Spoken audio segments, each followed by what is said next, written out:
Noong unang panahon sa isang maliit na nayon na napapaligiran ng makakabundok at malinis na ilog, may isang dalagang kilala sa pangalang Lila.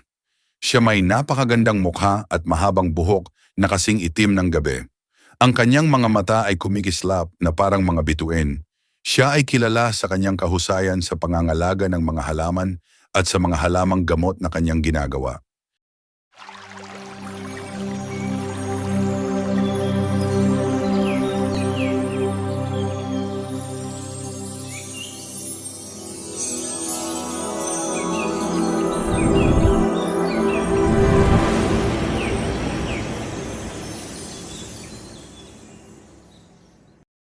Tanyag si Lila sa nayon bilang manggagamot at maraming tao ang lumalapit sa kanya kapag may sakit o kailangan ng tulong.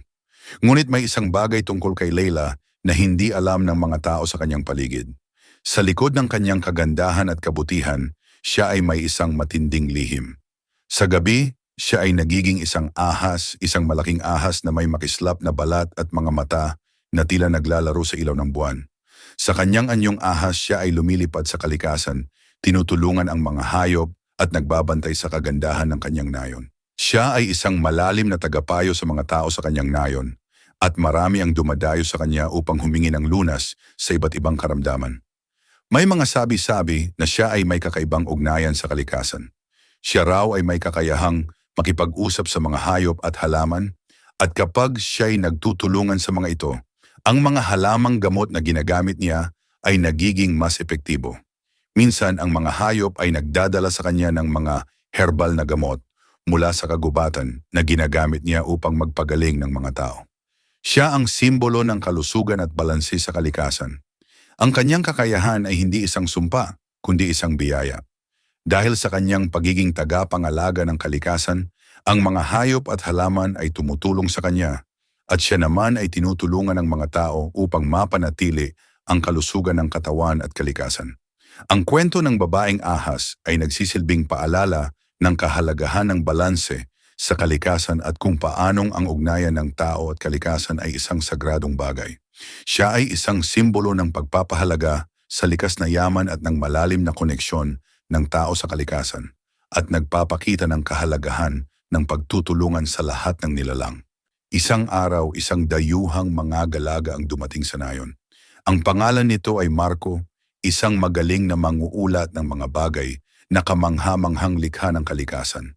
Nagpasya siyang galugarin ang mga bundok at kagubatan. At sa kanyang mga paglalakad, napansin niya si Lila. Agad siyang nahulog sa kanyang ganda at kabaitan.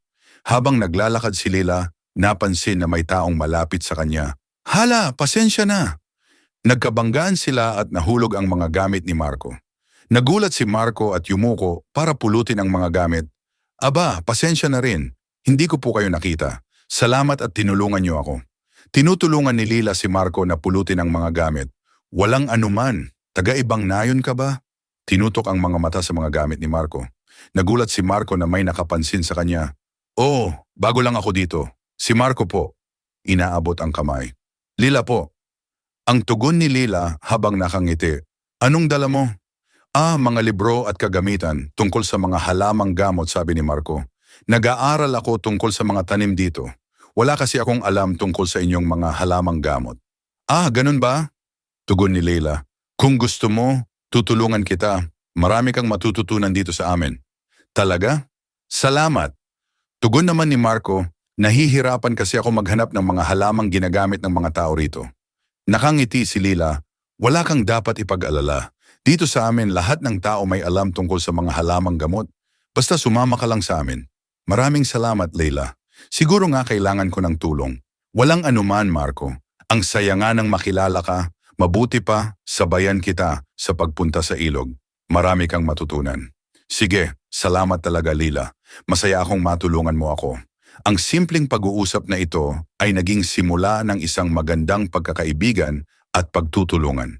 Dahil sa kanilang pag-uusap, si Marco ay nahulog sa pagmamahal kay Lila at siya rin ay naintriga sa kanyang mga natutunan tungkol sa mga halamang gamot.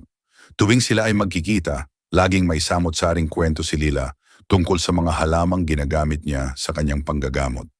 Minsan, sa isang gabi, nagpasya si Marco na sundan si Lila upang malaman ang kanyang lihim. Nang sumikat ang buwan, sumunod siya sa kagubatan. Sa kanyang pagtataka, nakita niyang nagbabago si Lila at unti-unting nagiging ahas sa harap ng kanyang mga mata. Mula sa pagkabigla ay nahulog siya sa takot. Ngunit sa kabila ng kanyang takot, walang paraan na maikukubli ni Marco ang kanyang nararamdaman kay Lila. Kinabukasan, hinarap niya ito at ginambala ang kanyang takot sa pamamagitan ng pagsabi ng kanyang nararamdaman. Hindi ko alam kung paano mo ito nagagawa, pero ikaw ang pinakamagandang babae na nakilala ko, sabi ni Marco. Nagmakaawa si Lila na huwag siyang husgahan dahil sa kanyang kalikasan. Ipinaliwanag niya na ang kanyang pagiging ahas ay isang biyaya at isang tungkulin na kanyang ginagampanan. Ako ay tagapangalaga ng kalikasan, kanyang sabi. Sa aking anyong ahas, nagiging mas malakas ako at nakakagawa ng mas maraming maganda para sa ating nayon. Naiintindihan ni Marco ang kahalagahan ng kanyang misyon at sa kanyang puso, tinanggap niya si Lila sa kanyang tunay na anyo. Nagsimula silang magtulungan upang mas mapabuti ang kalusugan ng nayon at ang kalikasan sa paligid. Dahil dito, lalong tumingkad ang pagmamahalan nilang dalawa. Isang araw nagpasya si Marco na tanungin si Lila kung paano sila makakapagdagdag ng kaalaman sa mga tao sa kanilang nayon. Nagbigay sila ng mga pagsasanay at tulong sa mga tao upang matutunan ng mga ito ang tamang pangangalaga sa kalikasan. Sa pamamagitan ng kanilang pagmamahalan at kooperasyon, ang nayon ay naging masagana at mas malusog. Ang mga tao ay natutong pahalagahan ang likas na yaman at matutong makitungo sa kalikasan.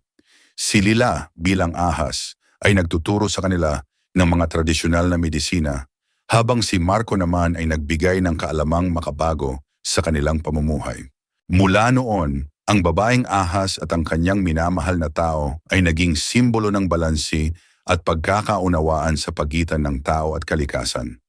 Sa bawat paghampas ng timog na hangin, ang mga tao sa nayon ay bumubulong ng pasasalamat sa kanilang tagapangalaga na si Lila, na pinanatili ang kanilang bayan na masagana, masaya at puno ng pag-asa. At sa mga tahimik na gabi, ang mga tao ay naririnig na nagkukwento tungkol sa kanilang dalaga na nagiging ahas sa ilalim ng liwanag ng buwan, na natiling sumusubaybay at nagmamahal sa kalikasan at sa kanyang bayan. Hanggang nang ngayon si Lila ay patuloy na nagmamasid sa nayon, tinutulungan ang kalikasan at ginagabayan ang mga tao sa pag-aalaga sa kanilang kapaligiran. Ang kanyang kwento ay naging alamat at siya ay isang simbolo ng pag-ibig at proteksyon sa kalikasan. Isang babaeng may ahas na buntot, ngunit may puso at layuning higit pa sa anumang takot o alamat.